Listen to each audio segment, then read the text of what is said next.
manusia di dunia pasti pernah sakit hati. Hanya yang berjiwa satria yang mau memaafkan. Assalamualaikum warahmatullahi wabarakatuh. Waalaikumsalam warahmatullahi wabarakatuh.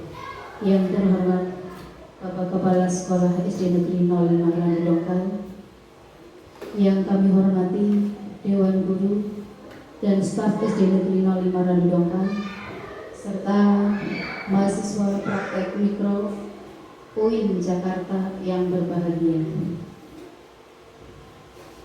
Alhamdulillah, puji syukur kita panjatkan kehadirat Allah Subhanahu wa Ta'ala yang telah memberikan rahmat, taufik, hidayah serta inayahnya kepada kita semua, sehingga pada siang hari ini kita dapat berkumpul di ruangan kelas 5 SD Negeri 05 Grandi Dongkal dengan keadaan sehat walafiat.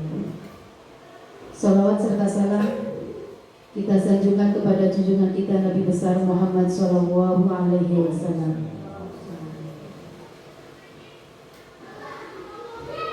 Acara diseminasi penerapan budaya positif dengan susunan acara pembukaan menyanyikan lagu Indonesia Raya, sambutan Kepala Sekolah SD Negeri 05 Grandi Dongkal, prestasi penerapan budaya positif yang akan disampaikan oleh Ibu Rina Rosdiana, CGP Angkatan 9 Kabupaten Pemalang. Selanjutnya diskusi dan penutup. Untuk mengawali acara siang ini, mari kita bersama-sama membaca basmalah. Bismillahirrahmanirrahim. Untuk acara selanjutnya yaitu menyanyikan lagu Indonesia Raya. Hiduplah Indonesia Raya. Acara selanjutnya sambutan Kepala Sekolah SD Negeri 05 Grandi. Untuk lolos sebagai guru penggerak, agar nanti rekan-rekan yang belum berhasil bisa termotivasi. Untuk acara selanjutnya yaitu presentasi penerapan budaya positif yang akan disampaikan oleh Ibu Rina Rosdina, CGP Angkatan 9 Kabupaten Pemalang. Dipersilakan. Assalamualaikum warahmatullahi wabarakatuh.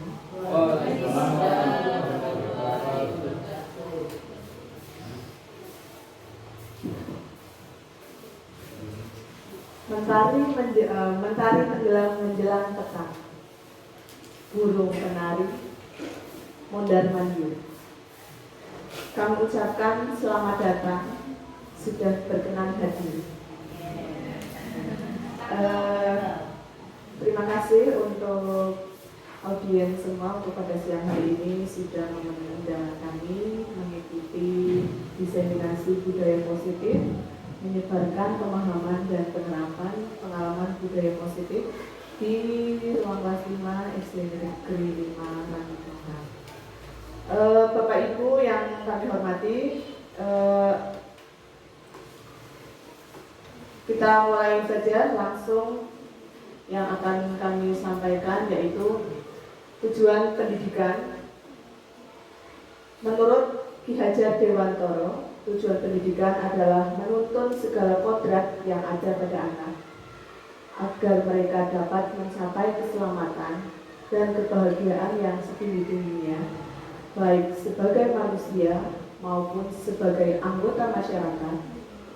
Oleh sebab itu, pendidik hanya dapat menuntun tumbuhnya atau hidupnya kekuatan kodrat yang ada pada anak agar dapat memperbaiki lakunya, bukan dasarnya. Hidup dan tumbuhnya kekuatan kodrat anak. Hadirin yang kami hormati, di sini saya akan memaparkan tentang budaya positif.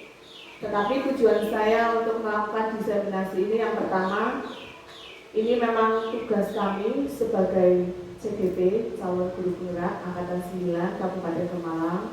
Kemudian yang kedua, saya ingin berbagi sedikit ilmu yang saya dapatkan selama beberapa minggu yang saya dapatkan di pendidikan guru penggerak bersama dengan CGP-CGP lain di dalam kabupaten kami, yaitu Kabupaten Pemalang.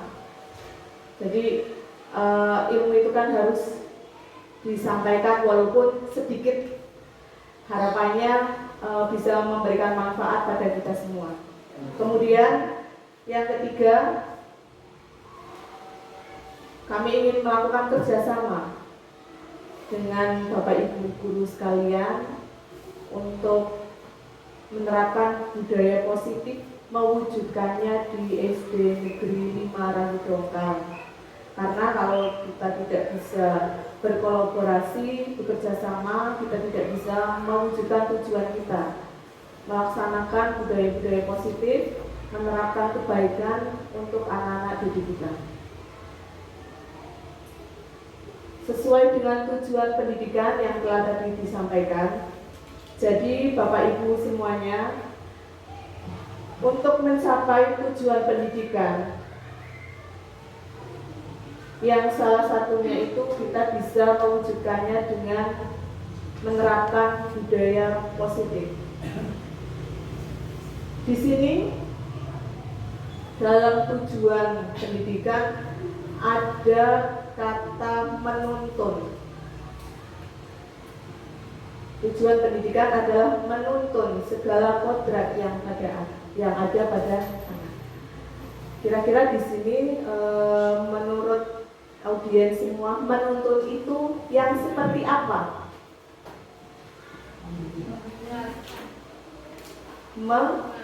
Mengarahkan, betul. Kemudian membimbing. Kita menuntun anak-anak kita, membimbing dari yang tidak mengerti apa-apa. Kita hanya boleh menuntun dari sini. Kita tidak boleh mengubah dasarnya. Kita hanya menuntun. Karena setiap anak itu sesungguhnya sudah ada dasarnya masing-masing. Sejak lahir mereka sudah ditakdirkan mempunyai jalan hidupnya masing-masing, mempunyai cita-citanya masing-masing. Ada yang ingin menjadi dokter, guru, atau bahkan dengan pekerjaan yang lain. Itu anak-anak itu sudah tercipta, terlahir itu sudah dengan takdirnya masing-masing. Kita sebagai guru itu hanya bisa menuntun lakunya, bukan mengubah dasarnya. Dasarnya itu anak sudah ada dari lahir. Nah, jadi misal ada anak yang ingin menjadi dokter, kita tuntun dari kecil, dari awal, dari dasar itu tentunya agar menjadi dokter yang baik, dokter yang seperti kita harapkan, bukan dokter yang sombong, bukan dokter yang tidak peduli dengan pasien, tetapi dokter yang peduli dengan sesama, mempunyai empati, mempunyai rasa sosial yang tinggi. Selain itu, KHD juga mengibaratkan pendidikan itu seperti lahan pertanian. Kenapa seperti lahan pertanian? Maksudnya lahan itu diibaratkan itu sekolah, lahan sawahnya itu sekolah. Kemudian padi atau benihnya itu siapa Bapak Ibu? Anak-anak, ya betul. Kemudian kita sebagai guru itu kita dalam mengibaratkan petani itu adalah guru. Jadi lahan di sekolah itu lahannya sekolah, kemudian benihnya berupa anak-anak didik kita, kemudian pertanian kita yang mengolah sawahnya itu adalah gurunya itu. Jadi apabila tanah subur, tanahnya sudah subur, kemudian diletakkan benih yang baik, tetapi kita tidak mengolahnya, kita tidak memberikan pupuk, apakah benihnya itu akan tumbuh? Bisa tumbuh, bisa tidak ya? Bisa tumbuh bisa, tetapi kurang maksimal. Karena apa? Yang namanya pertanian itu pasti lahan meskipun subur, tetapi dalam perjalanannya dari benih kemudian menjadi tunas, kemudian menjadi pohon padi, itu pasti kita membutuhkan perawatan, penyiangan, kemudian pemupukan. Sama seperti halnya dengan anak-anak kita. Meskipun dari rumah anak-anak kita sudah menjadi anak yang hebat, kemudian sekolah kita adalah sekolah yang bagus, lahan yang bagus untuk tempat bermain atau tempat belajar siswa, tetapi kalau kita tidak bisa mengarahkan, kita tidak bisa menuntun, membimbing anak-anak, hasilnya pun sama seperti padi yang tumbuh di lahan subur tetapi tidak dikelola baik oleh petani. Seperti itu. Anak-anak akan tetap berkembang, tetapi hasilnya kurang maksimal. Mungkin ada yang menonjol di bagian apa, kemudian tidak maksimal, terutama dalam hal-hal yang positif yang membangun untuk anak-anak. Hadirin, itulah pengantar pertama dalam kegiatan diseminasi siang ini. Kita mulai, yaitu budaya positif. Apa sih budaya positif itu? Budaya positif itu merupakan nilai-nilai, keyakinan-keyakinan, dan kebiasaan-kebiasaan yang baik di sekolah yang berpihak pada murid dan dapat mengembangkan pribadi yang kritis, penuh hormat, dan bertanggung jawab sesuai dengan profil belajar Pancasila.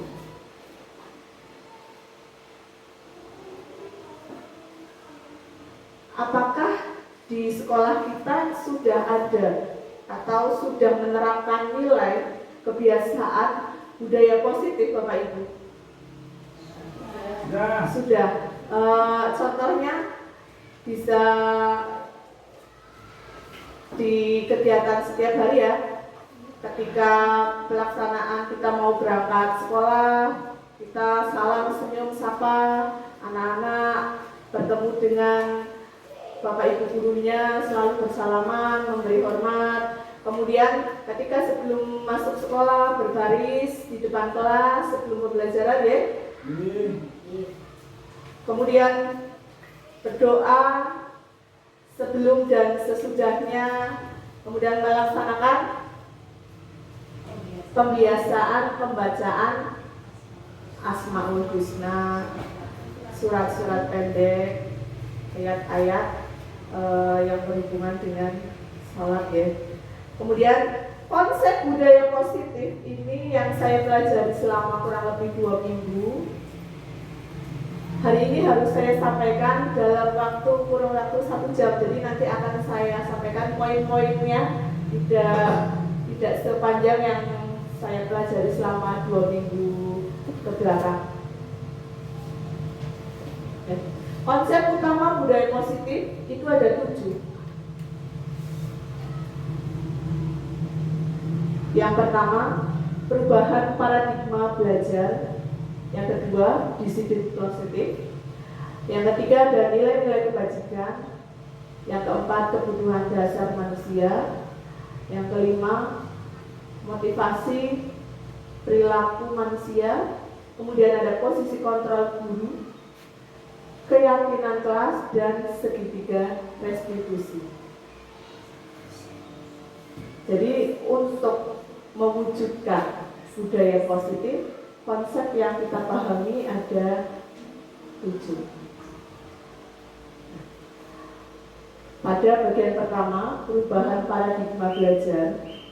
Dalam membangun budaya positif, sekolah dapat menyediakan lingkungan belajar yang positif, yang aman, nyaman, agar siswa mampu berpikir, bertindak, dan menciptakan dengan merdeka, mandiri, dan tanggung jawab. Kemudian ada disiplin. Disiplin yang sangat berkaitan dengan kontrol guru terhadap siswa. Jadi dalam hal ini kontrol guru itu peranannya sangat penting dalam mewujudkan kedisiplinan siswa. Kita lakukan permainan sedikit. Nanti Bapak Ibu bisa mengartikan bagaimana apa sih makna dari kontrol diri, kontrol dari guru. Segala keputusan itu ada di mana? Oke. Anda dan teman Anda dapat melakukan kegiatan. Cobalah buka. Jadi nanti bisa berpasangan dua, ada yang berperan sebagai A dan B. Anda adalah A. Yang berperan A itu tugasnya mengepalkan salah satu tangan. Mengepalkan. Kemudian coba Anda bayangkan jika dalam satu kepalan tangan ini adalah hal-hal Anda menyimpan hal-hal yang penting, yang ada rahasia, yang semua orang itu tidak boleh tahu, hanya saya sendiri yang tahu alasannya kenapa saya harus menyimpan ini rapat-rapat. Saya harus mempertahankan ini supaya tidak dibuka oleh orang lain. Kemudian yang B, rekan satu yang sampingnya itu berusaha dengan segala cara mencoba merayu, menghardik atau membujuk. Yang namanya ingin membuka berarti kan ada usahanya. Usahanya dengan usaha yang seperti apa? Merayu bisa, menghardik, membujuk, mengintimidasi. Kemudian bisa memarahi, ayo Pak cepat dibuka, kalau nggak dibuka nanti. Nah itu kan bisa ya. Kemudian menggoda dengan godaan, dengan menggelitik atau dengan bahasa tubuh seperti itu. Nah bahkan ada bayangan menawari hadiah atau uang atau memberi benda, nanti kalau kamu buka saya beri ini. Coba menurut Anda yang berperan sebagai A, Anda yang berperan A mau tidak membuka kepalan tangannya dengan berbagai macam usaha yang B? Mau atau tidaknya itu berarti kan tergantung kontrol diri kita. Ya. Kemudian yang B, berusaha untuk memperoleh apa yang ia inginkan itu dengan berbagai cara. Dia mempunyai alasan. Yang A punya alasan, saya nggak mau membuka ini karena ini alasannya. Kemudian yang B, saya ingin tahu apa dalam kepalanya itu. Bagaimana caranya saya bisa membuka kepalanya itu? Usahanya saya apa? Membujuk, menghardik, mengintimidasi, memarahi, menggoda, bahkan memberikan imbalan atau penghargaan. Jadi kontrol diri itu ada pada kita sendiri. Kita mau berbuat baik, mau berbuat tidak baik, ada pada kita. Nah, kemudian apa hubungannya dengan makna disiplin? Jadi disiplin berasal dari bahasa Latin disiplina yang artinya belajar. Disiplin membuat orang menggali potensinya menjadi sebuah tujuan. Apa yang dia hargai, itu awalnya. Disiplin itu artinya seperti itu. Tetapi dalam budaya kita, disiplin itu dimaknai menjadi sesuatu yang harus dilakukan oleh seseorang agar patuh. Pada awalnya disiplin bukan untuk sebuah kepatuhan, tetapi dalam prosesnya, dalam budaya kita, disiplin itu dimaknai sebagai sesuatu yang dilakukan seseorang pada orang lain untuk kepatuhan. Dan kita menghubungkan itu cenderungnya disiplin itu dengan ketidaknyamanan. Karena disiplin itu pasti berhubungan dengan sesuatu yang dipaksa. Dan itu membuat kita tidak nyaman. Walaupun itu tujuannya untuk tujuan yang mulia, tujuan yang baik, tetapi ada unsur paksaan. Itulah kenapa ada nilai-nilai kebajikan, karena dalam perkembangannya disiplinnya itu sudah agak berubah maknanya. Sebagai pendidik, tujuan kita adalah menciptakan peserta didik yang memiliki disiplin diri sehingga mereka berperilaku mengacu pada nilai-nilai kebajikan universal. Di sini ada nilai-nilai kebajikan universal yang bisa kita terapkan di kehidupan, di kegiatan belajar mengajar. Tetapi untuk saat ini nilai-nilai universal itu kita masukkan ke dalam profil belajar Pancasila yang ada poin beriman, kemudian bertakwa kepada Tuhan Yang Maha Esa, dan berakhlak mulia, bergotong royong, mandiri, berkebinekaan global, kreatif, dan bernalar kritis. Jadi profil belajar Pancasila, poin-poinnya itu diharapkan masuk menuju ke nilai-nilai kebajikan. Tujuannya yaitu anak-anak kita bisa bersikap sesuai dengan nilai beriman. Berarti anak-anak kita bisa mempercayai adanya Tuhan Yang Maha Esa, apapun agamanya. Kemudian bertakwa, beriman, bertakwa kepada Tuhan Yang Maha Esa. Kemudian berakhlak mulia, anak-anak kita bisa bersikap baik, sopan, santun.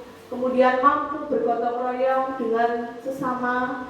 Kemudian bisa secara mandiri melakukan semua kegiatan-kegiatan tanpa bergantung pada orang lain. Kemudian berkebinekaan global, kreatif, dan bisa bernalar kritis, berpikir, tidak berketergantungan dengan selalu bertanya, tetapi bertanya itu manja, bertanya yang ingin selalu mendapatkan jawaban, bukan bertanya untuk memantik keterampilan dia untuk berpikir. Seperti itu ya Bapak Ibu. Kemudian berkaitan juga dengan kebutuhan dasar manusia. Jadi tidak hanya anak, tidak hanya peserta didik saja, kita pun sebagai manusia dewasa punya kebutuhan dasar. Ada cinta dan kasih sayang, kemudian kekuasaan, kesenangan, dan kebebasan. Semuanya itu tujuannya satu, yaitu untuk bertahan hidup. Segala kebutuhan dasar yang kita lakukan tujuannya adalah untuk kita mendapatkan apa yang kita inginkan. Kita ingin mendapatkan cinta dan kasih sayang, bagaimana caranya? Kita ingin dengan kekuasaan, kita akan mendapatkan apa? Kemudian dengan kesenangan, dengan kebebasan, semuanya itu tujuannya satu. Kita punya tujuan, kita punya cita-cita agar A, agar B. Tetapi kita lakukan dengan alasan cinta kasih sayang, kekuasaan, kesenangan, kebebasan. Ada contoh,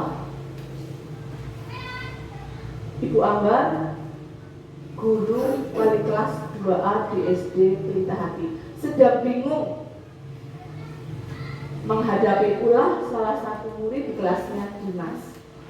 Beberapa anak di kelas 2 telah datang kepadanya mengeluhkan Dimas seringkali meminta bekal makan siang mereka dengan paksa. Jika Anda menghadapi situasi seperti Bu Ambar, apa yang akan Anda lakukan? Dengan kita melihat kebutuhan dasar manusia. Jadi Dimas itu selalu meminta bekal teman-temannya dengan paksa. Dimas pasti punya alasan kenapa Dimas melakukan itu.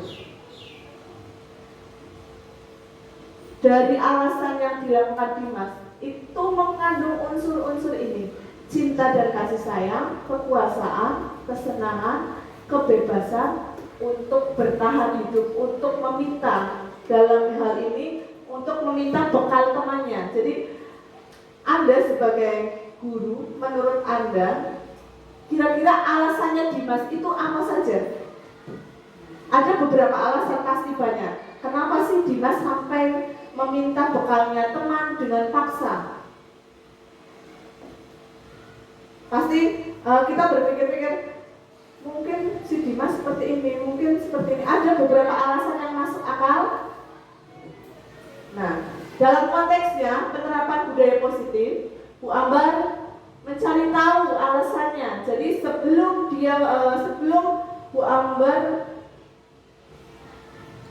menerapkan apa yang akan dilakukan pada Dimas, Bu Ambar mencari tahu alasan Dimas itu apa. Kenapa Dimas meminta paksa bekal teman-temannya? Yang pertama, Dimas lapar dan orang tuanya tidak membawa bekal makan siang. Dia ingin bertahan hidup, dia lapar, tapi orang tuanya tidak membawakan bekal. Bagaimana caranya supaya saya tidak lapar? Akhirnya Dimas minta bekal temannya, tapi dengan paksa. Alasan yang kedua, teman Dimas perhatian ke Dimas. Jadi pada posisi ini poinnya, temannya sayang ke Dimas karena Dimas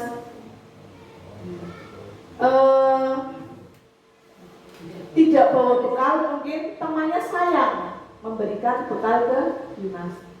Ini kita masuk pada kebutuhan cinta dan kasih sayang. Kemudian ada alasan dia merasa hebat dan temannya jadi takut, kemudian menurutinya. Hebat, sini saya minta bekal kamu. Jadi Dimas itu mempunyai perasaan yang hebat. Itu berarti maksudnya apa? Kekuasaan. Kekuasaan, dia berkuasa merasa hebat, merebut makanan dari temannya. Jadi temannya takut, dia mempunyai perasaan yang saya punya perasaan yang hebat, saya berkuasa, saya bisa menguasai teman-teman saya takut pada saya. Dia merasa mempunyai butuh kekuasaan. Kemudian alasan berikutnya, Dimas merasa bosan dengan bekal yang dibawakan orang tuanya.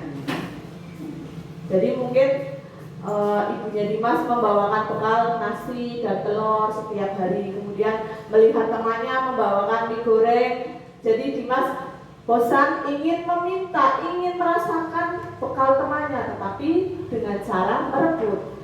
Jadi dalam hal ini Dimas itu memiliki rasa yang bebas, ingin bebas dari makanan ibunya yang itu-itu saja. Kemudian alasan yang terakhir tentang kesenangan. Dimas itu merasa senang. Dimas iseng. Dia hanya iseng pengen meminta bekal temannya itu. Jadi setelah melakukan hal itu, merebut, kemudian dengan paksa dia meminta, ada rasa senang, ada kepuasan tersendiri bagi Dimas. Nah, kelima alasan ini Bu Ambar itu masih menduga-duga. Jadi, mungkin Dimas lapar. Jadi ketika mencari alasan, kenapa sih anak itu melakukan seperti itu, kita bisa menggunakan prinsip 5 dasar kebutuhan hidup. Jadi bertahan hidup. Bertahan hidup berarti mungkin dia lapar. Jadi dia merebut punya temannya. Nanti kita panggil Dimas, kamu kenapa? Saya lapar, Bu. Nah, itu kan karena merebut berarti kan bukan hal yang baik. Kita bisa menemukan solusinya, bagaimana caranya sih supaya Dimas itu tidak merebut makanan temannya. Nah, kemudian masuk ke teori motivasi perilaku manusia. Jadi manusia itu melakukan kegiatan itu pasti punya motivasi, baik dari internal maupun eksternal. Untuk menghindari hukuman itu masuk ke motivasi eksternal. Jadi dia tidak mau dihukum, dia melakukan apa. Kemudian untuk mendapatkan imbalan atau penghargaan, itu juga motivasi seseorang untuk melakukan sesuatu itu untuk biar tidak dihukum, untuk mendapatkan penghargaan, mendapatkan pujian, itu termasuk motivasi eksternal dari luar. Jadi dari seseorang yang akan melakukannya pada kita. Kemudian motivasi internalnya itu untuk menjadi orang yang mereka inginkan dan menghargai diri sendiri. Jadi orang itu melakukan, kita itu melakukan kebaikan, melakukan kegiatan, motivasi dari dalam diri sendiri, itulah motivasi yang menghargai diri sendiri. Jadi kita mau berbuat baik, kita mau berbuat sopan, itu motivasinya dalam diri kita. Saya ingin menghargai diri saya ingin dihormati, saya juga harus menghormati. Seperti itu penjelasannya. Kemudian pada hukuman dan sanksi, poin berikutnya untuk penerapan budaya positif di sekolah, kita pasti setiap hari tidak asing dengan hukuman dan sanksi atau konsekuensi. Tetapi selama ini Bapak Ibu yang sering dilakukan di sekolah itu antara hukuman, konsekuensi, dan restitusi, itu yang mana? Kalau hukuman itu tidak terencana atau tiba-tiba, kemudian murid tidak tahu apa yang terjadi atau tidak dilibatkan, kemudian bersifat satu arah. Yang namanya menghukum, hukuman itu satu arah, kamu saya hukum, seperti itu, satu arah kita. Pada posisi yang bersalah itu dia tidak bisa ngapa-ngapain ya, hanya saya menghukum kamu, hukuman satu arah. Kemudian berupa hukuman fisik atau psikis, mungkin lari-lari atau mungkin dengan perkataan yang bisa melukai perasaan, itu hukuman. Kemudian pada konsekuensi itu terencana dan adanya kesepakatan. Murid tetap dibuat tidak nyaman, tetapi meskipun disepakati, murid tetap tidak nyaman. Karena mungkin pada saat kita membuat kesepakatan, ada yang tidak berkenan, tetapi karena itu adalah suara bersama, jadi mau tidak mau yang mengikuti kesepakatan itu. Kemudian dalam konsekuensi, sikap guru selalu memonitor. Jadi ada kesepakatan apa, kemudian guru itu selalu melihat ini anak ini kok sepertinya tidak mematuhi. Nah, jadi kita itu kerjanya cuma memonitor. Anaknya menjadi tidak nyaman. Sedangkan restitusi itu proses menciptakan kondisi bagi murid untuk memperbaiki kesalahan. Prosesnya bersifat kolaboratif, bekerja sama, yang akan mengajarkan murid untuk mencari solusi sendiri. Jadi pada restitusi, ketika kita menemui anak kita melakukan kesalahan, kita tidak serta-merta. Kalau pada hukuman, pada saat kita menemukan anak melakukan kesalahan, langsung kamu lari keliling lapangan 2 kali misalnya, atau kamu nyapu. Nah, itu hukuman. Kemudian kalau konsekuensi, apabila anak itu kita mendapatkan anak tidak menyepakati sebuah kesepakatan, konsekuensinya apa? Misalnya terlambat datang ke sekolah. Konsekuensinya apa? Kesepakatan kelasnya mungkin menyapu atau membaca di perpustakaan dan lain-lain. Tetapi konsekuensi itu harus dilaksanakan setelah restitusi. Karena proses restitusi itu berarti ketika kita menemukan anak yang bersalah, kita tidak boleh dari satu arah saja. Ditanya, anaknya dipanggil, kita tanya alasannya kenapa kamu melakukan itu. Seperti tadi yang Bu Ambar, kasusnya Bu Ambar. Jadi Bu Ambar mencari 5 sisi alasan dari 5 kebutuhan dasar itu. Dari sisi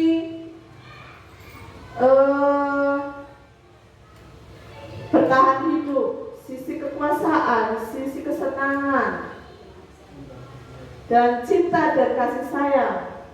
Kemudian sisi kebebasan. Anak itu melakukan kesalahan itu dari poin mana? Nah, nanti setelah itu kita gali, kita tanyakan kepada anak, dan pada restitusi kita tanyakan, kita beri pemahaman bahwa yang dilakukan anak itu sebetulnya kurang tepat. Setiap manusia juga pernah melakukan kesalahan, harus menyadari. Kemudian kalau kamu itu tahu itu salah, berarti kamu tahu konsekuensinya apa. Adakah keyakinan kelas atau ada kesepakatan kelas? Ada Bu, kalau kamu seperti ini kesepakatannya bagaimana? Saya harus seperti ini. Kamu sanggup nggak melakukan itu? Iya. Kemudian hal itu baik nggak sih? Nggak, berarti boleh dilakukan lagi apa tidak di kemudian hari? Nah, kita berikan arahan-arahan supaya anak itu mengetahui yang dilakukan itu salah, tetapi kita juga tidak menjudgment, tidak menuduh, tidak menghukum. Kita memakai restitusi. Ada kasus kita pelajari bersama-sama.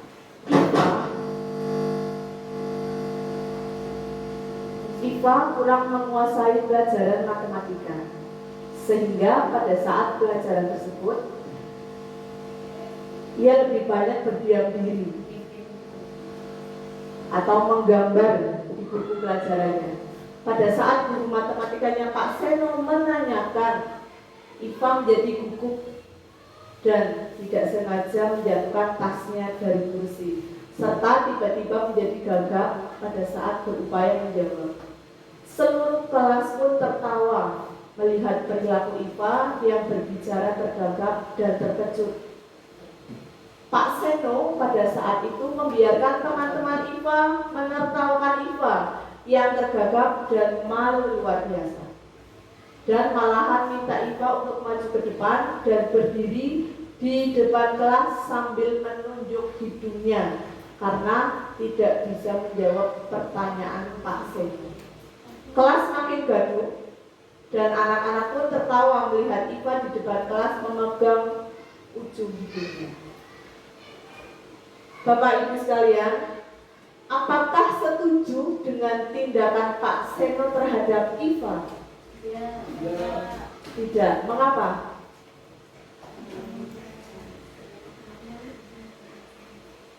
Membuat Iva malu.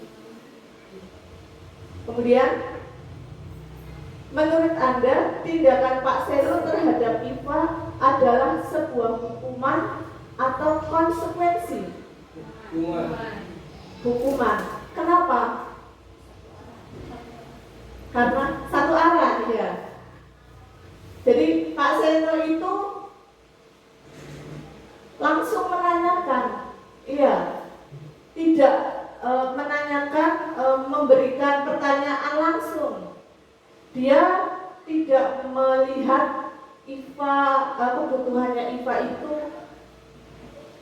seperti apa? Apakah IVA tertarik bisa dalam pelajaran matematika atau tidak? Berarti pasiennya itu menyamaratakan semuanya. Ini Pak Seno berarti menghukum IVA. Oke, mari berlatih. Termasuk hukuman atau konsekuensi.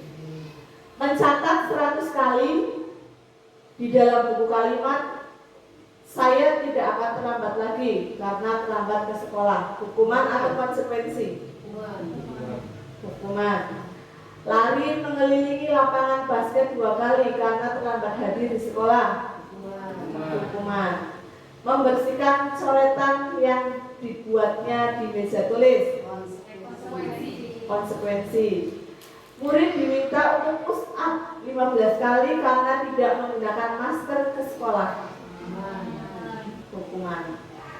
Mengganti kertas tugas teman yang telah dicoret-coret. Konsekuensi. Berjemur di lapangan basket pukul 12 siang karena mengobrol dengan teman. Hukuman. Murid diminta bertelanjang kaki sepanjang hari karena tidak menggunakan sepatu warna hitam sesuai peraturan sekolah. Konsekuensi. Oke. Kita kunci dulu ya tadi jawabannya. Kemudian berdiri di depan kelas sambil mengangkat kaki satu karena tidak bisa menjawab pertanyaan. Oke. Tadi masih diingat jawabannya? Ya, oke, kita cek apakah Bapak Ibu sudah memahami apakah itu hukuman atau konsekuensi. Ya.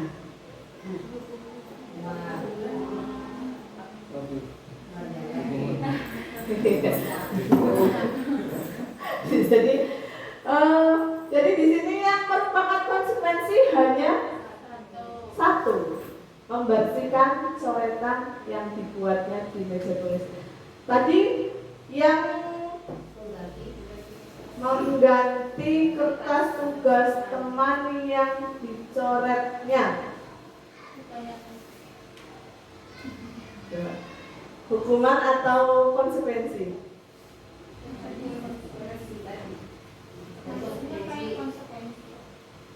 Masuknya?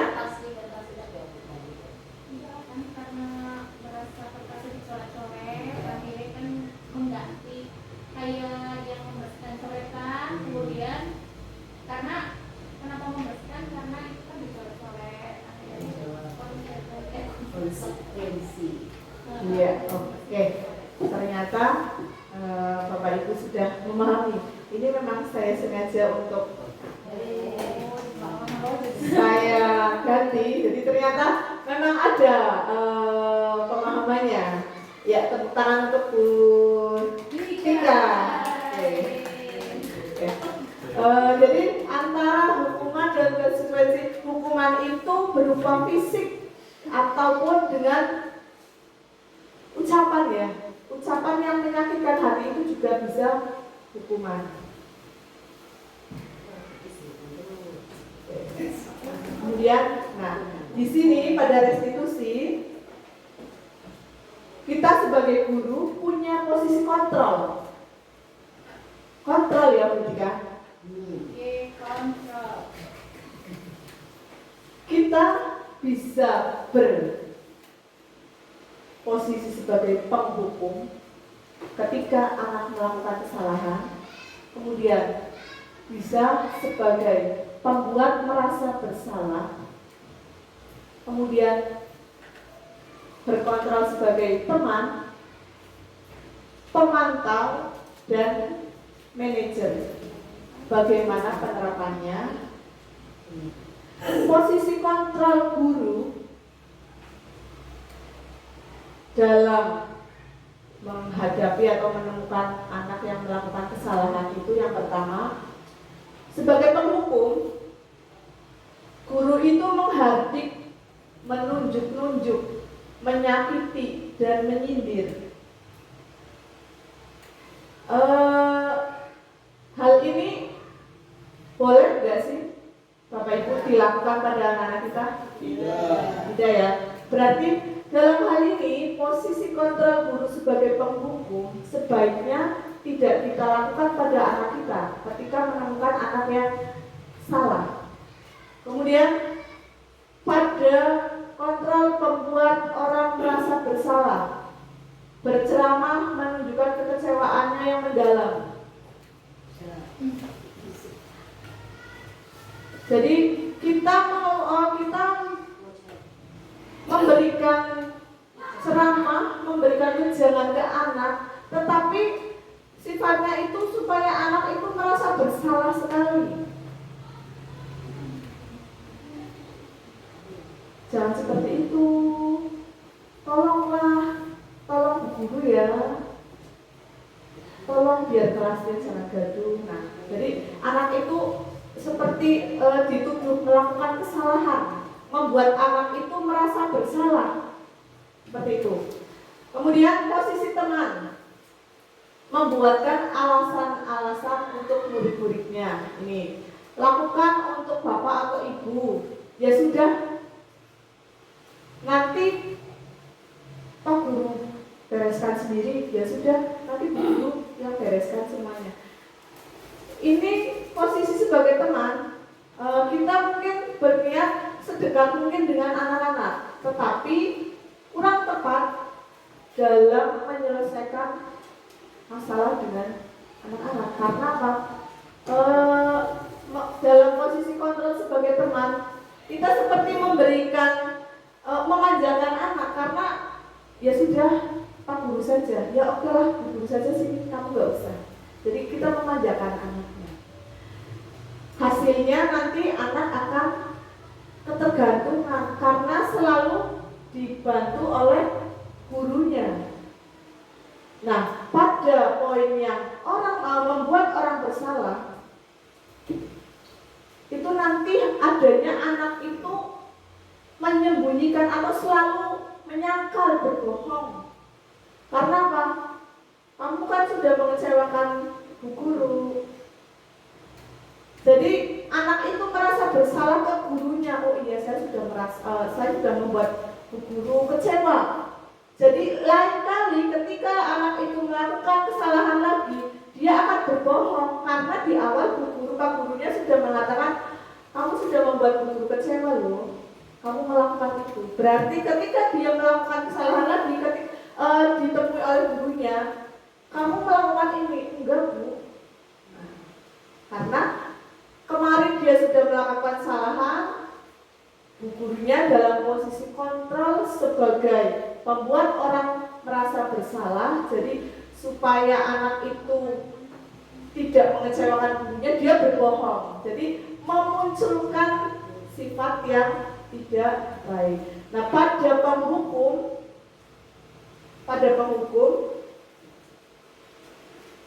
hasil yang akan kita dapatkan kalau kita menggunakan kontrol kita sebagai penghukum, jika ada anak-anak yang melakukan kesalahan itu, anak itu akan dendam. Contoh, ada anak terlambat, langsung kamu push up, dia akan push up, tetapi dalam hati dia memendam dendam. Lain kali awas. Karena ketika dihukum mungkin dia di depan orang banyak, di depan teman-temannya, dia malu, dia merasa sakit hati, dihukum serta-merta tanpa tahu alasannya. Saya datang terlambat itu karena sebenarnya seperti ini, tapi dia tidak bisa mengungkapkan karena gurunya langsung tiba-tiba kamu telat, kamu terlambat, langsung push up. Nah, dia tidak diberi kesempatan untuk mengutarakan alasannya kenapa dia terlambat. Jadi anak itu menjadi membangkang seperti itu ya. Kemudian pada posisi kontrol pemantau, ketika ada kejadian anak melakukan kesalahan, kemudian anak itu dipanggil, kita langsung menanyakan, tidak, apa peraturannya? Bu guru, si A buang sampah, bu guru sembarangan. Kita langsung serta-merta, apa peraturannya? Kita memantau, kita melihat,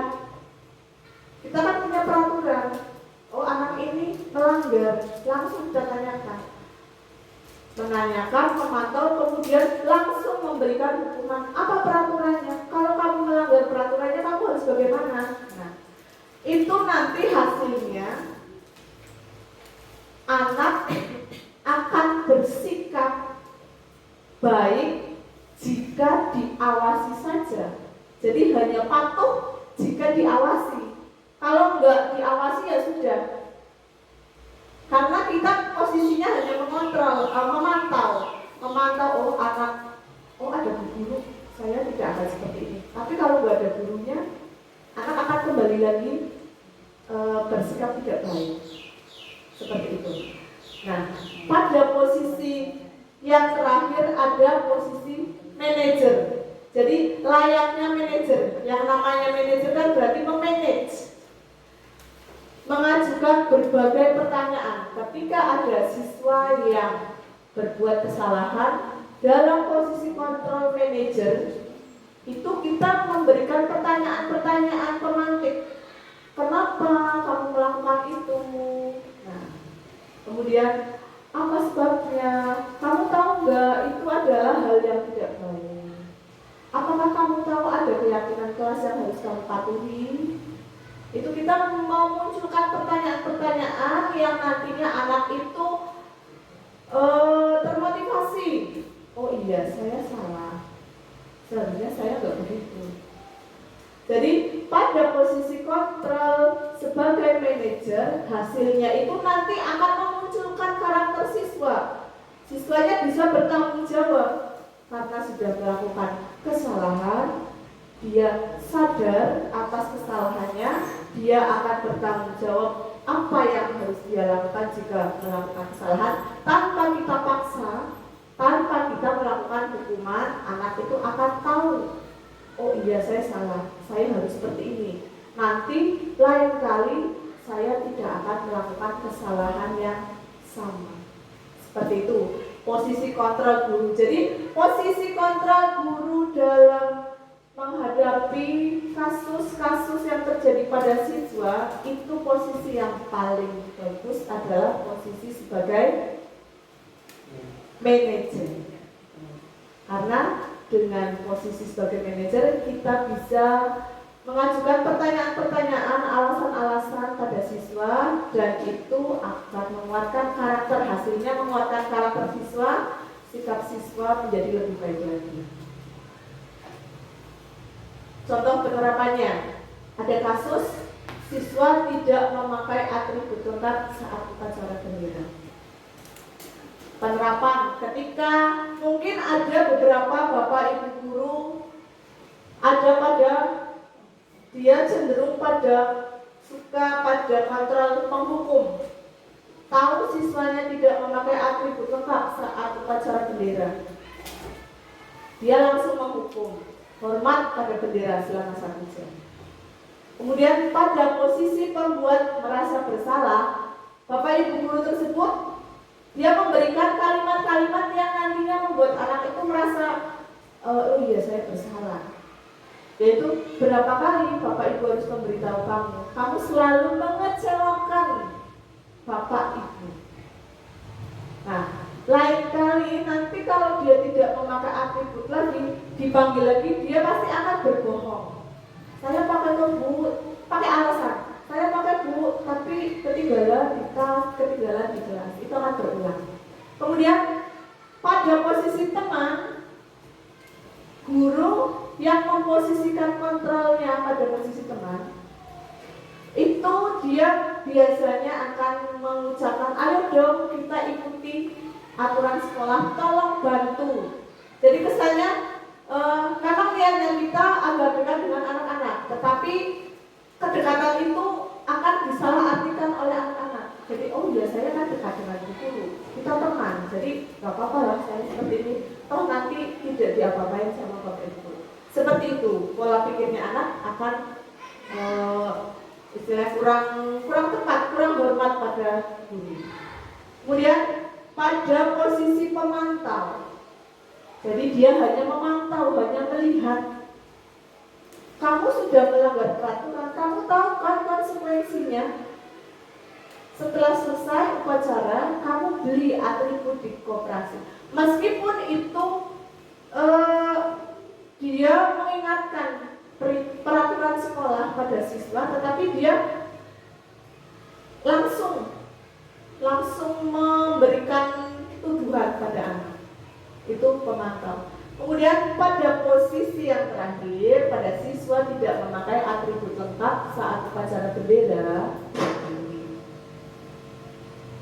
Sebagai manajer, kita tanyakan dulu, apa kamu tahu kesalahan kamu? Jadi anak disuruh menilai diri sendiri. Aku salah apa ya hari ini? Kan mungkin biasanya kalau ada yang tidak lengkap atributnya dipanggil. Kamu salah, kamu tahu nggak kesalahan kamu hari ini? Kalau anak yang merasa atributnya nggak lengkap, kan dia akan melihat, oh iya bu, saya nggak pakai semua atribut lengkap, saya nggak pakai topi. Kemudian kira-kira bagaimana kamu akan memperbaikinya? Ya bu, nanti minggu depan kalau upacara saya tidak akan mengulangi lagi. Atau mungkin tidak ada papan namanya. Ya bu, nanti saya akan membuat papan nama atau saya akan memakai papan namanya bu. Besok kalau upacara saya sudah pakai lengkap. Jadi pada posisi manajer itu menumbuhkan karakter siswa yang sadar akan kesalahannya, kemudian mau bertanggung jawab atas apa yang diperbuat. Seperti itu. Kemudian ini masih kaitannya dengan penghukum, pemantau, kontrol guru ya, penghukum, pemantau, kemudian teman, manajer, satu lagi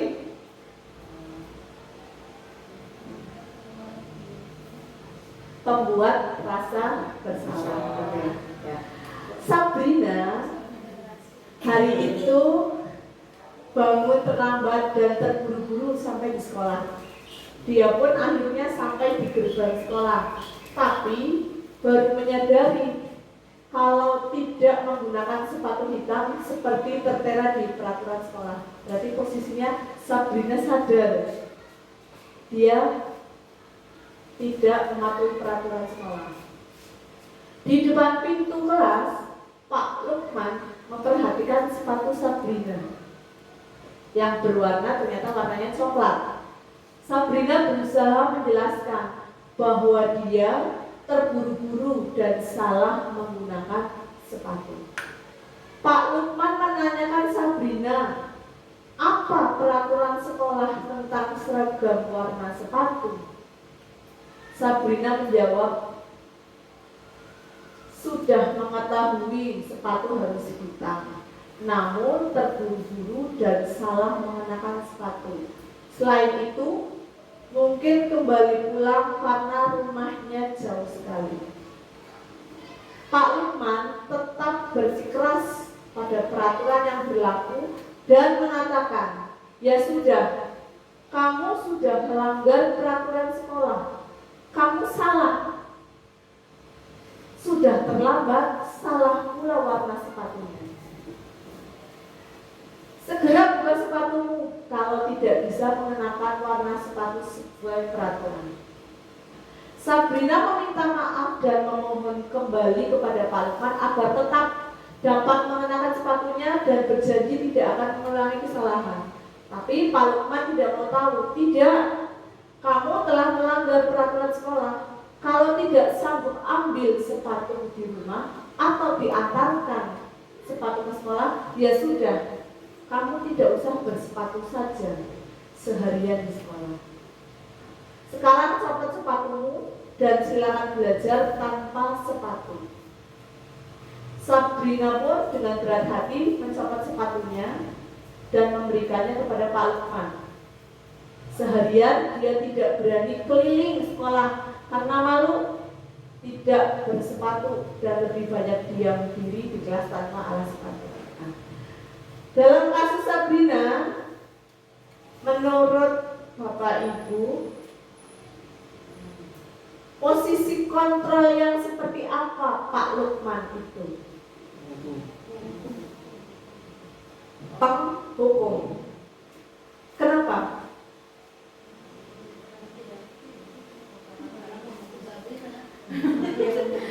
Ya, karena menghukum Sabrina langsung, dia langsung pada kata-kata ini ya. Ya sudah, kamu sudah melanggar peraturan, kamu salah, sudah terlambat, salah pula warna sepatunya. Segera buka sepatunya. Ini, ya. Jadi posisinya Pak Lukman adalah penghukum. Oke. Betul. Posisi Pak Lukman sebagai penghukum karena Pak Lukman tidak mempertimbangkan alasan Sabrina dan langsung memberi hukuman sepihak. Pak Lukman tetap bersikeras pada peraturan yang berlaku ya, dengan kata-kata ini. Ya sudah, kamu sudah melanggar peraturan sekolah. Kamu salah, kamu sudah terlambat, salah pula warna sepatu. Jadi tanpa melihat atau tanpa mendengarkan alasan Sabrina, serta-merta Pak Lukman memberikan hukuman untuk segera membuka sepatu Sabrina. Kemudian kita masuk ke keyakinan kelas. Mengapa sih keyakinan kelas bukan peraturan? Mengapa keyakinan sekolah bukan peraturan? Yang selama ini kita laksanakan, ada peraturan sekolah, ada peraturan kelas. Kemudian kok kenapa muncul? Mengapa keyakinan kelas? Kok bukan peraturan kelas? Jadi keyakinan kelas itu berasal dari nilai-nilai kebajikan universal yang disepakati, sepakat, secara tersirat dan tersurat, berarti disampaikan dan ada tertulisnya kesepakatannya itu, terlepas dari latar belakang suku, negara, bahasa, dan agama. Nilai-nilai kebajikan bahwa menekankan pada keyakinan seseorang akan lebih memotivasi seseorang dari dalam. Seseorang akan lebih tergerak dan bersemangat untuk menjalankan keyakinannya daripada hanya sekedar mengikuti serangkaian peraturan tertulis. Karena biasanya banyak yang memberikan, jika melanggar peraturan itu pasti akan jawabnya peraturan dibuat untuk dilanggar. Seperti itu. Ya tidak? Nah, dari kalimat itu pun bisa terlihat, berarti kita itu ketika melanggar peraturan dan berkelakar peraturan itu dibuat untuk dilanggar. Jadi kita itu tidak menumbuhkan dalam diri kita kesadaran diri untuk berbuat baik sesuai dengan nilai-nilai kebajikan universal. Apa saja sih? Nah, contoh peraturan. Kita punya peraturan, mungkin di perpustakaan, mungkin di masjid, mungkin di sekolah, di kantor. Pasti mungkin setiap ruangan, tidak hanya di setiap dinas instansi, tetapi setiap ruangan, dan mungkin kita di rumah juga punya peraturan rumah. Ada beberapa contoh peraturan: kembalikan barang ke tempatnya. Mengembalikan barang ke tempatnya, nilai kebajikan yang ingin dituju itu apa sih? Ada keadilan, kehormatan, peduli, integritas, kejujuran, pelayanan, keamanan, kesabaran, tanggung jawab. Nah, kembalikan barang ke tempatnya. Nilai kebajikan yang ingin dituju adalah tanggung jawab. Oke. Kemudian dilarang mengganggu orang lain. Kehormatan, bisa menghormati orang lain. Kemudian hadir di sekolah 15 menit sebelum pembelajaran dimulai.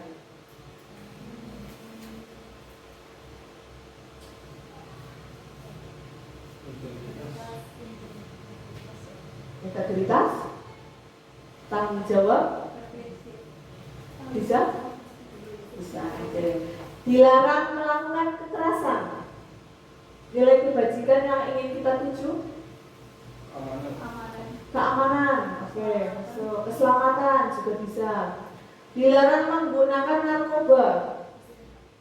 Kesehatan, keselamatan, bergantian atau menunggu giliran. Peduli bisa.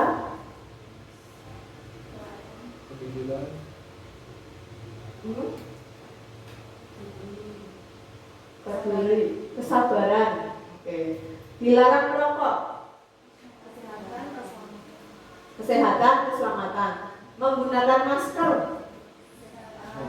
Kesehatan, keselamatan. Berjalan di kelas dan koridor.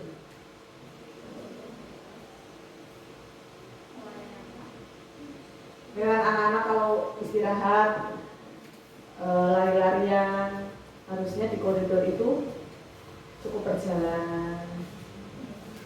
Seperti itu maksudnya, jalan di kelas dan koridor. Keselamatan. Oke, kita cek. Kembalikan barang ke tempatnya. Itu nilai kebajikan yang dituju adalah tanggung jawab.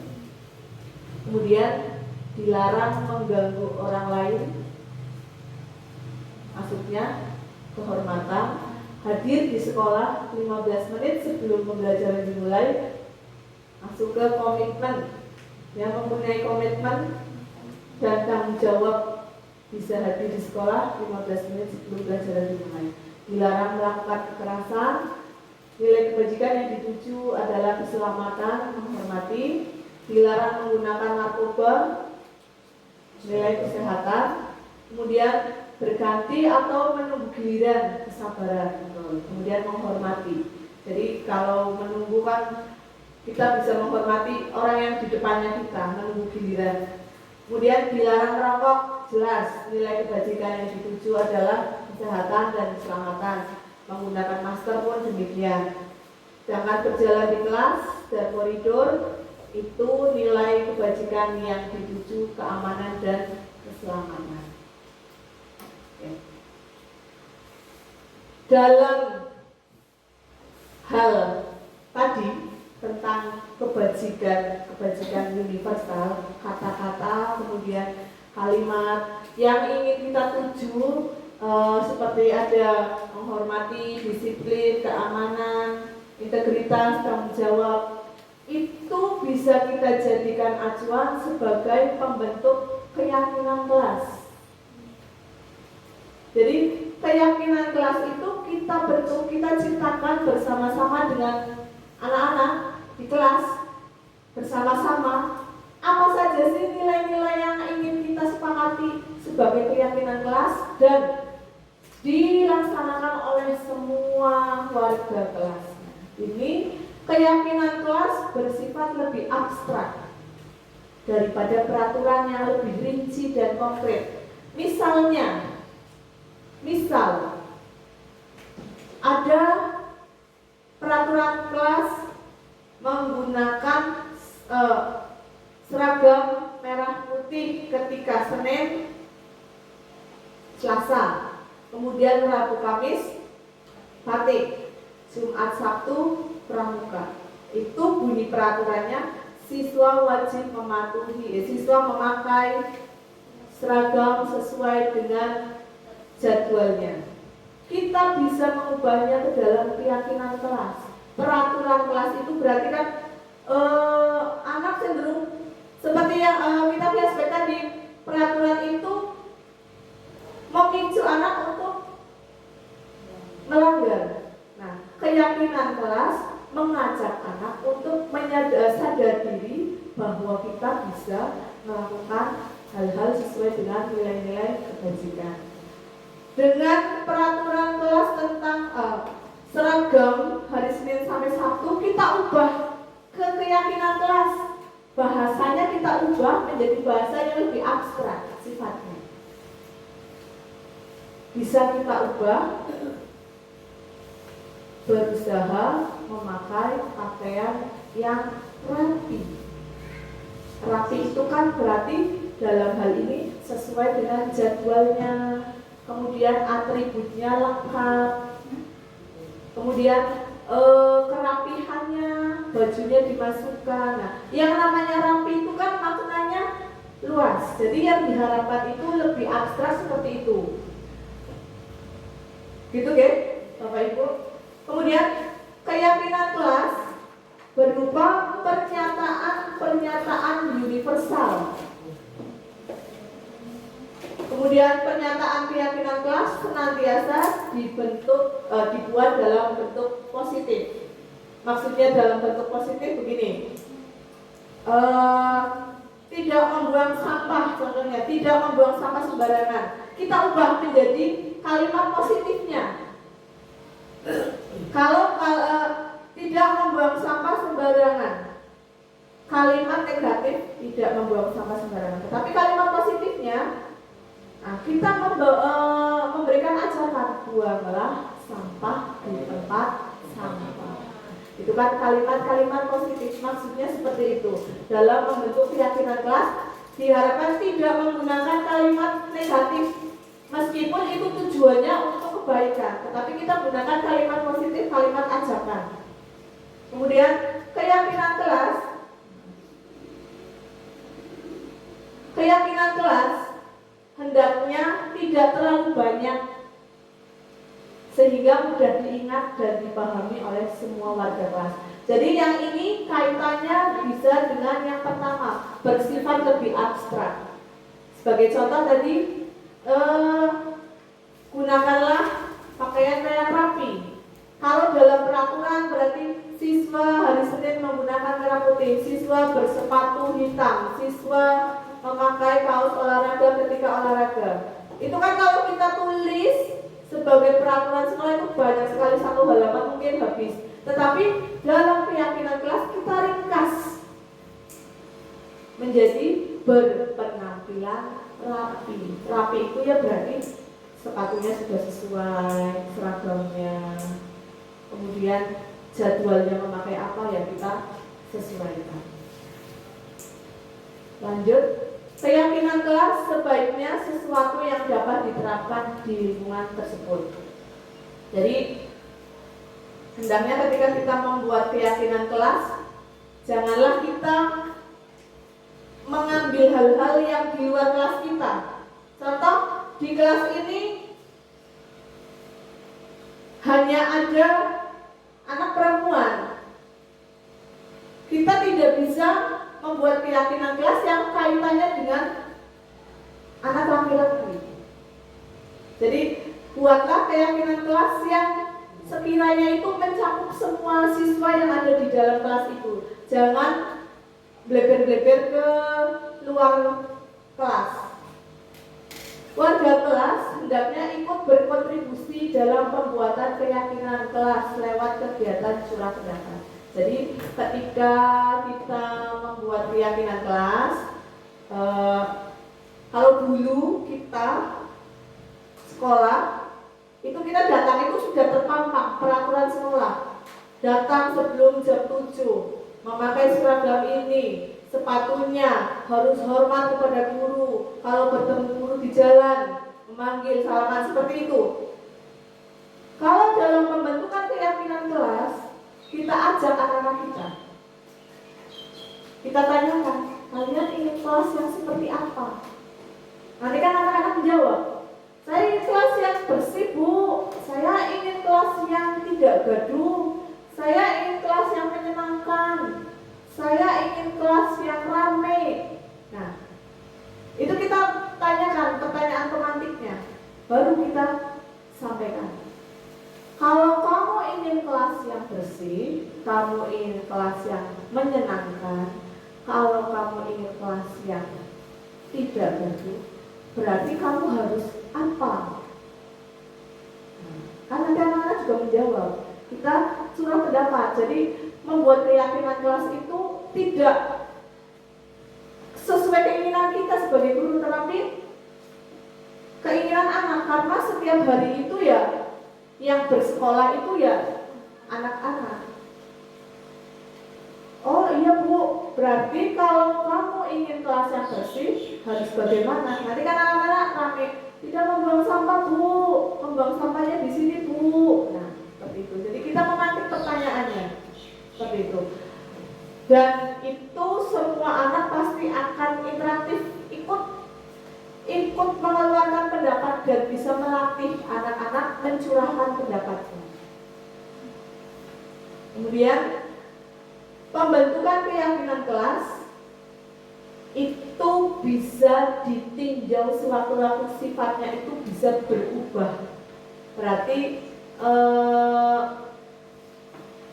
tidak terpatok keyakinan kelas ini berlaku untuk 1 tahun. Mungkin minggu depan kita bisa merubahnya sesuai dengan kondisi. Ketika kita menghadapi ada kegiatan apa, ternyata oh iya kegiatan ini kan belum masuk di keyakinan kelas, kita ubah sedikit, kita tambahi supaya anak-anak juga bisa berbuat baik sesuai dengan apa yang kita harapkan. Seperti itu. Sifatnya bisa berubah-ubah. Kalau peraturan itu 1 tahun berlakunya, kemudian mungkin seperti kita akan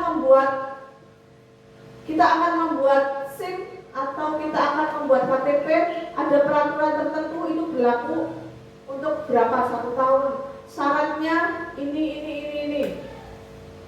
Kalau keyakinan kelas bisa berubah. Ini beberapa kegiatan yang kami lakukan dalam membentuk keyakinan kelas. Jadi anak-anak diberikan sticky note dengan pertanyaan pemancing tadi, itu kita bagikan. Kamu anak-anak tuliskan, kamu ingin kelas yang bagaimana? Setiap anak nanti menulis, saya ingin kelas yang bersih, saya ingin kelas yang tenang, saya ingin kelas yang indah. Kemudian anak-anak nanti maju, ditantang. Nah, setelah itu kita tarik lagi. Kita itu mau membuat keyakinan kelas yang seperti apa? Kalau sudah maju, kita bacakan satu-satu. Oh, si A ingin kelasnya bersih, si B ingin kelasnya menyenangkan, si C ingin kelasnya tidak ada pembulian. Itu kan biasanya anak-anak suka seperti itu. Kita tanyakan lagi, nah kalau kita ingin kelas yang seperti itu, berarti kalian harus seperti apa? Kita bagikan lagi sticky note satu-satu. Saya ingin kelas yang ini, jadi kita harus melakukan ini. Kita bagikan lagi anak, suruh diskusi kelompok. Ini sebenarnya kelas kita ini butuhnya apa sih? Oh, harusnya nih biar tidak ada yang membuli, kita harusnya seperti ini. Ditulis, kemudian anak maju, kita akan lagi. Kita bacakan satu-satu. Keinginan siswa itu apa? Jadi suasana kelas itu bukan keinginan kita sebagai guru. Anak-anak itu ingin kelas yang seperti apa? Kita sebagai guru membantu menciptakan kelasnya itu, memfasilitasinya. Kemudian setelah dibentuk keyakinan, ini belum muncul nih kesepakatan keyakinannya tadi. Sesuai dengan ini, keyakinan kelas sebaiknya tidak terlalu banyak.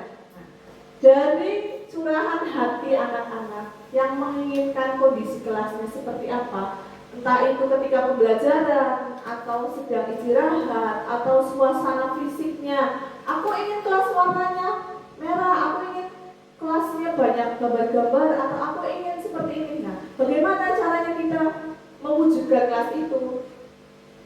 Kita rembuk lagi, kita diskusikan lagi, yang pada akhirnya kita buat menjadi sebuah keyakinan kelas. Ini salah satu contoh keyakinan kelas bisa kita buat. Kita bisa membuatnya, membantu membuat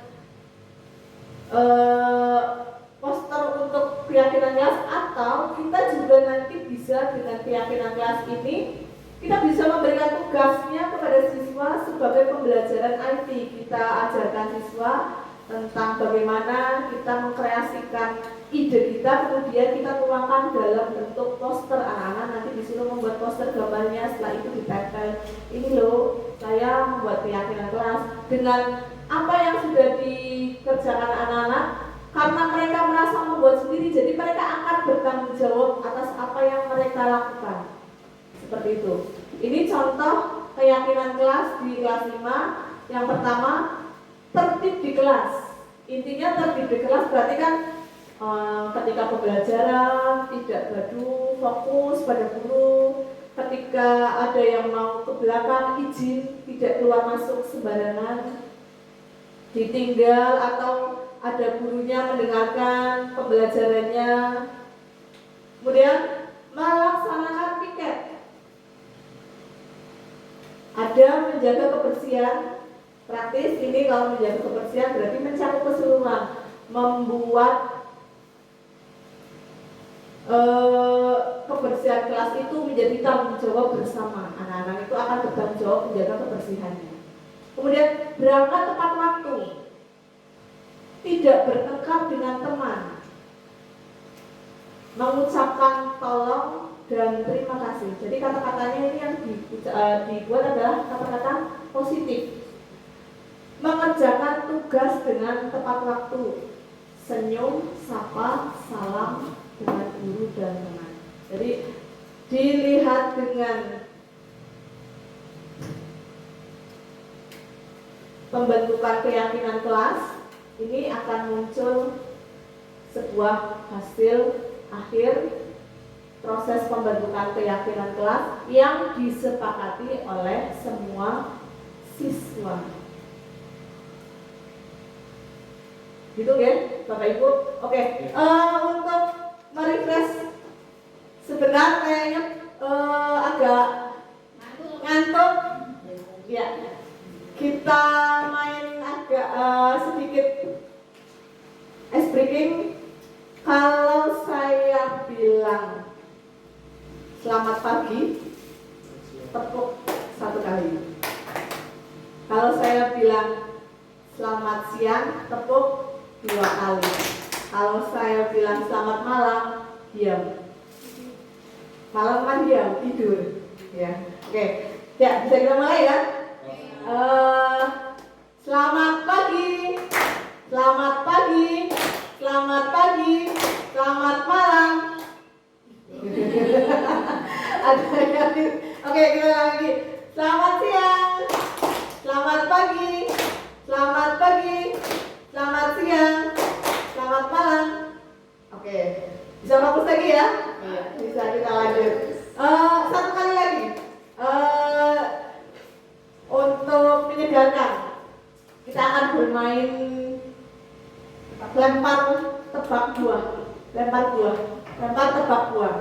Jadi ketika saya mengucapkan buah apa, kemudian nanti akan saya lempar. Nah, nanti yang saya lemparkan buah itu harus menyebutkan buah lagi, tetapi dengan buah yang awalnya adalah huruf akhir yang saya sampaikan. Oke? Ya. Kita mulai. Semangat di situ. Oh ya, oke. Tepuk semangat dulu. Tepuk semangat. Semangat. Oke. Kita mulai. Saya pada siang hari ini ingin makan buah melon untuk Bu Afifah. Nanas buat Mas Sehu. Strawberry untuk Mbak Cina. Apel buat Mbak Anissa. Strawberry. Strawberry namanya ini berarti Mbak Cinta harusnya menyebutkan buah yang depannya I. Oke.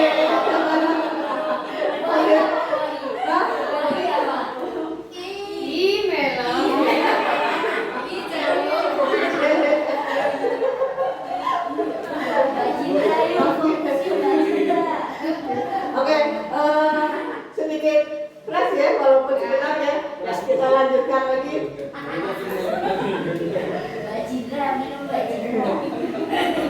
Ya, kita masuk ke segitiga restitusi.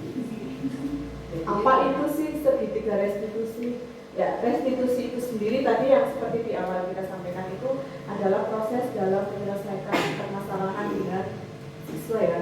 Jadi proses menciptakan kondisi bagi murid untuk memperbaiki kesalahannya sehingga mereka bisa kembali pada kelompok mereka dengan karakter yang lebih kuat. Maksudnya ketika kita menghadapi siswa yang bermasalah, kemudian kita menggunakan segitiga restitusi, itu diharapkan ketika mereka menyadari mereka telah berbuat salah, mereka itu akan kembali lagi, kembali dengan karakter yang lebih kuat. Karena apa? Dalam proses restitusi itu akan ditonjolkan nilai-nilai yang nantinya bisa membangkitkan motivasi diri menjadi lebih baik lagi.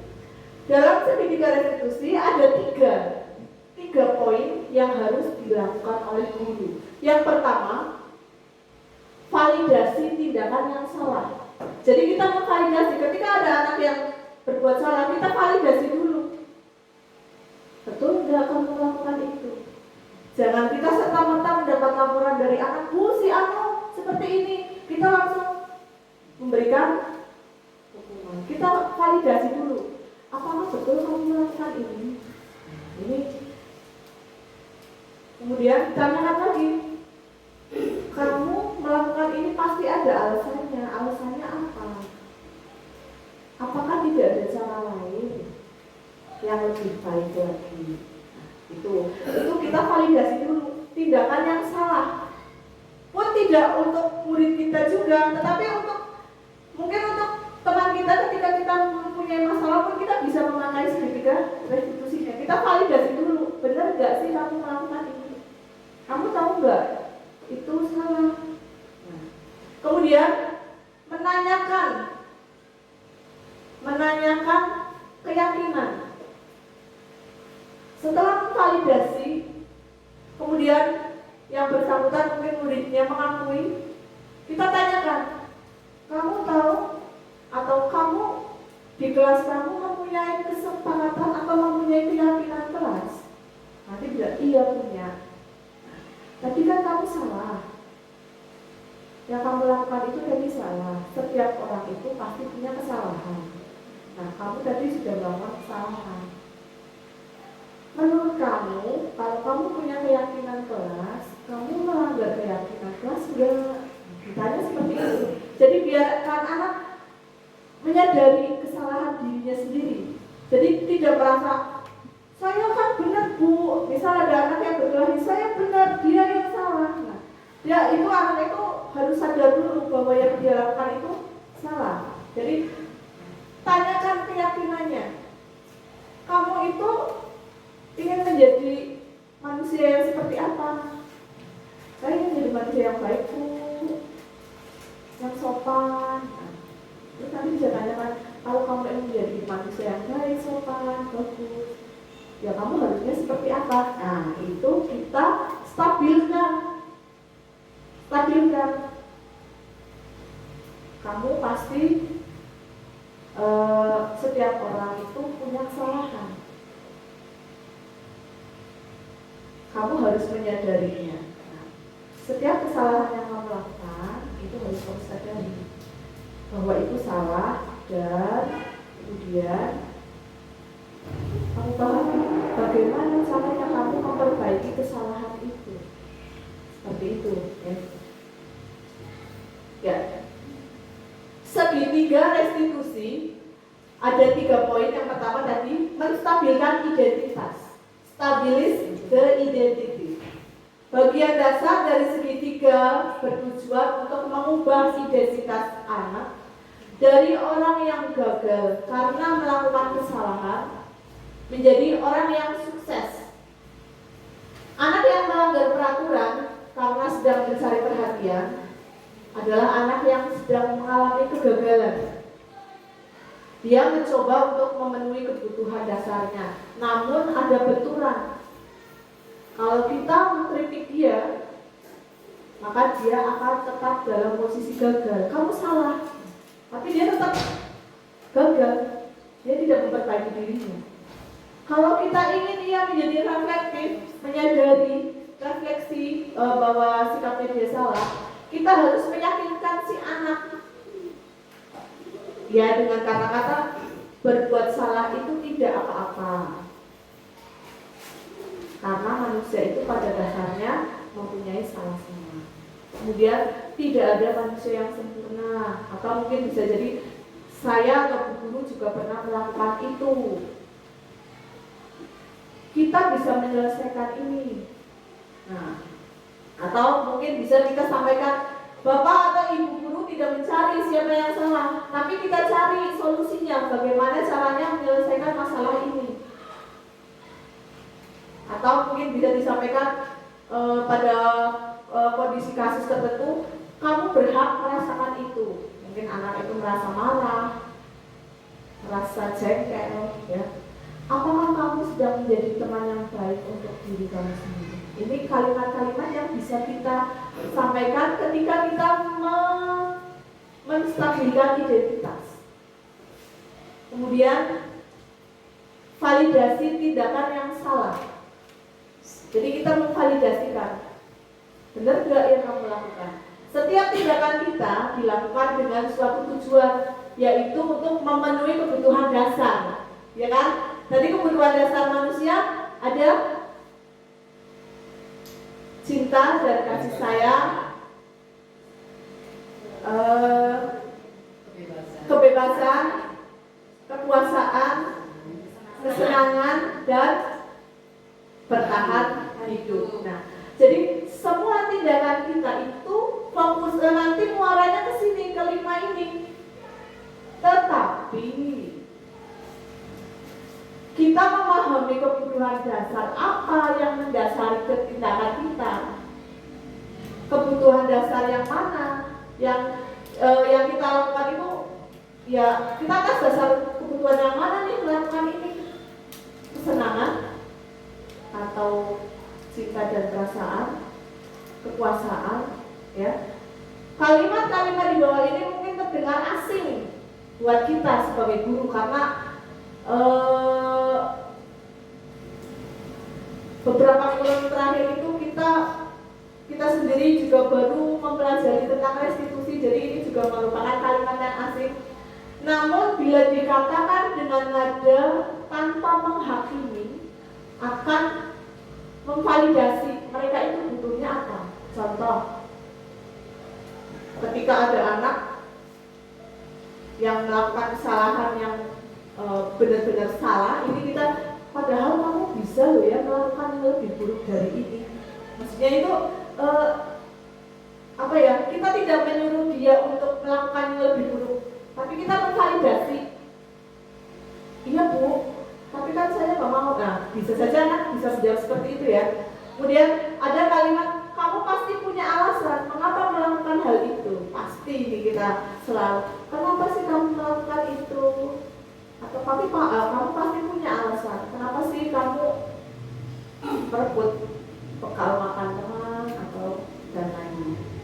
Kamu patut bangga pada dirimu sendiri karena kamu telah melindungi yang penting buatmu. Mungkin tadi yang seperti kita contohkan, kita genggam tangan, berusaha kita mempertahankan apa yang kita miliki, jangan sampai ada orang lain yang tahu atau jangan ada orang lain yang meminta. Jadi kamu patut bangga karena kamu telah melindungi sesuatu yang penting buat kamu. Kemudian ada kalimat, kamu boleh mempertahankan sikap itu, tapi kamu harus menambahkan sikap yang baru.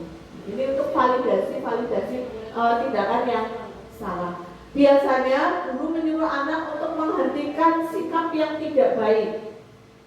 Tapi teori kontrol menyatakan bahwa resep itu nggak manjur. Jadi kamu jangan nakal. Itu kan guru menghentikan sikap yang tidak baik. Tapi nanti pada waktunya anak memulai lagi. Mungkin entah itu sudah lupa atau dia mempunyai tujuan kebutuhan hidup yang lain. Atau dia bosan dengan temannya. Saya ingin nakal biar rame, biar dia terlihat berkuasa. Itu. Jadi menurut teori kontrol itu tidak baik, tidak manjur. Jadi nanti anak itu akan berlanjut lagi.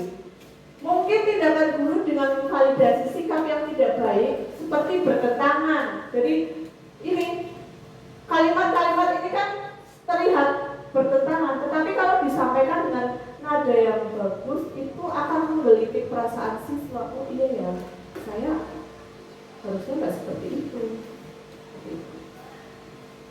Nah ini, namun sebetulnya tujuannya juga untuk menunjukkan bahwa guru itu memahami kita bisa menunjukkan bahwa guru itu tahu, paham apa yang kamu rasakan. Jadi biar anak itu juga terpicu kesadaran dirinya tidak melakukan kesalahan lagi. Yang ketiga ada sisi menanyakan keyakinan atau seek belief. Teori kontrol menyatakan bahwa kita pada dasarnya termotivasi secara internal. Jadi ada motivasi. Kita melakukan tindakan itu kan ada dua motivasi ya, dari internal dan eksternal. Yang internal pada dasarnya kita itu melakukan sesuatu, ya ingin memberi penghargaan pada diri kita sendiri. Saya itu menjadi orang yang baik. Tidak ada orang yang ingin menjadi orang yang tidak baik.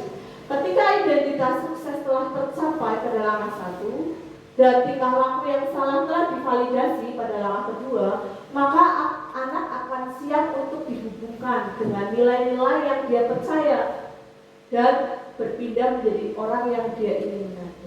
Oh iya, saya salah. Oh iya, harusnya saya tidak seperti itu. Jadi dia itu akan berpindah pemikirannya, dia ingin menjadi anak yang seperti apa.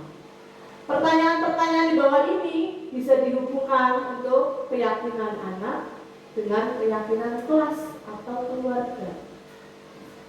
Contohnya, apa yang kita percaya sebagai kelas atau keluarga? Apa nilai-nilai umum yang telah kita sepakati? Apa bayangan kita tentang kelas yang ideal? Nah, seperti tadi yang ketika membuat keyakinan kelas. Kamu mau jadi orang seperti apa? Penting untuk menanyakan anak kehidupan seperti apa nantinya yang mereka inginkan. Apakah kamu ingin menjadi orang yang sukses, bertanggung jawab dan bisa dipercaya? Pasti semua anak mau. Kebanyakan dia, iya saya mau Bu. Lalu mereka itu mau tapi tidak tahu caranya seperti apa.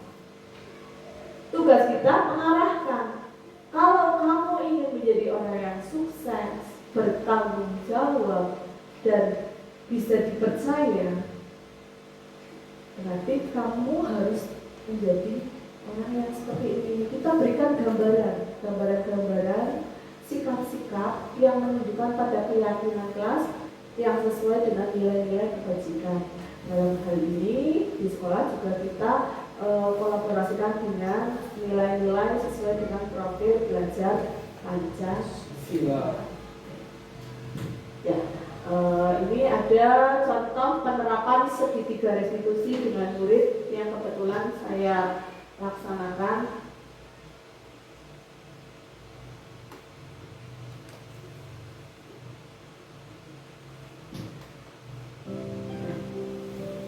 Kita simak sebentar.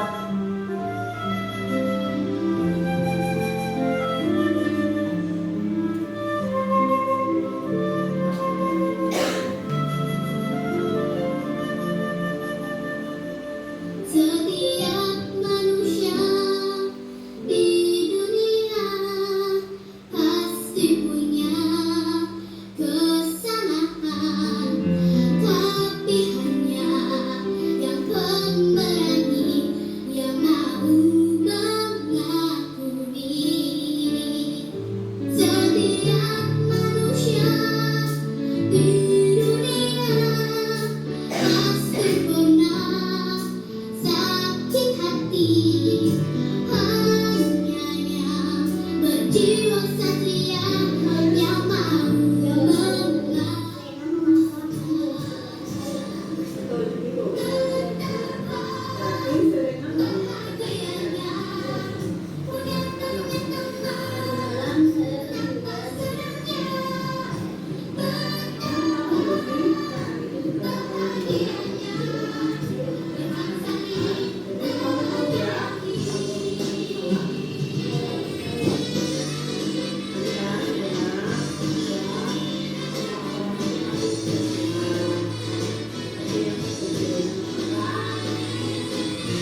Betul nggak?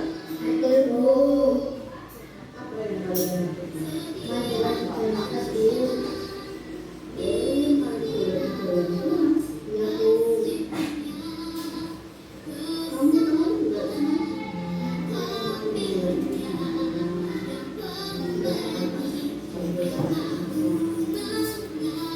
Mari kita mulai, Bu. Saat belajar dulu, Bu. Kalian tahu? Ya, Bu.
Ya, hadirin yang saya hormati,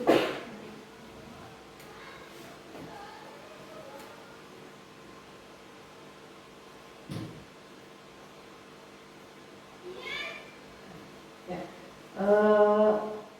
demikianlah diseminasi pada siang hari ini. Terima kasih atas kesempatannya dan perhatiannya. Mudah-mudahan ilmunya bisa bermanfaat. Amin. Bisa kita laksanakan di kelas kita. Nanti kita bisa membuat keyakinan kelas, bisa untuk menuntut anak-anak kita menjadi anak-anak yang berprofil pelajar Pancasila. Akhirul kata, wabillahi taufiq wal hidayah. Wassalamualaikum warahmatullahi wabarakatuh. Waalaikumsalam warahmatullahi wabarakatuh. Terima kasih. Semoga apa yang dipaparkan oleh Bu Rina bermanfaat bagi kita semua. Untuk acara selanjutnya yaitu diskusi yang akan dipimpin oleh Bu Rina Rosdiana. Silakan. Ya, terima kasih. Bapak Ibu sekalian, ini saya berikan kesempatan diskusi 1 atau 2 pertanyaan saja ya, biar karena kita waktunya juga sudah lumayan berjalan lebih dari 1 jam. Ya. Monggo barangkali ada yang mau bertanya. Ya, monggo. Perkenalkan, nama saya Gaida Fazaira. Aku sebagai perwakilan dari mahasiswa UIN. Iya. Tadi yang Ibu bahas terkait restitusi, pembahasan restitusi. Yang ingin saya tanyakan, tadi kan yang dicontohkan mungkin itu ada di instansi sekolah dasar. Iya. Nah, pertanyaan saya, kalau untuk pembahasan restitusi ini di pihak sekolah SMP dan SMA, apakah restitusi ini bisa dilakukan oleh guru BK ataupun guru di kelas?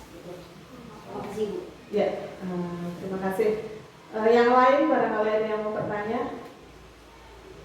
Atau cukup satu ya? Saya jawab. Restitusi tadi walaupun kita yang saya tampilkan di slide itu adalah untuk restitusi di SD, di mana kasus-kasus itu terjadi di lingkungan sekolah dasar. Apakah restitusi bisa dilakukan di tingkat SMP atau SMA dan siapa kewenangan siapa yang bisa melakukan restitusi, apakah guru BK maupun guru di kelasnya ya. Jadi restitusi itu pada dasarnya bisa dilakukan dimanapun, baik itu tingkat taman kanak-kanak sebetulnya sudah bisa dengan bahasa anak-anak sendiri, kemudian di tingkat SD, sekolah dasar, SMP dan SMA itu bisa dilaksanakan.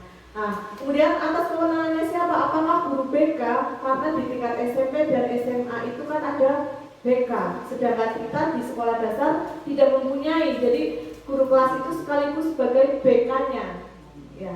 Kalau di tingkat SMP, SMA itu bisa dilakukan oleh guru BK dan guru di kelasnya, tergantung bagaimana masalahnya. Kalau masalahnya itu ada di dalam kelas, contoh anak melanggar tidak mengerjakan PR, itu kan lingkupnya dalam satu kelas, ya. Itu berarti yang melakukan restitusi adalah guru di kelas itu. Mungkin kalau di SMP guru mapel, berarti guru mapel yang saat itu pekerjaan rumah tugasnya dia tidak dilakukan oleh anak itu, berarti guru itu yang melakukan restitusi, bukan guru mapel yang lain.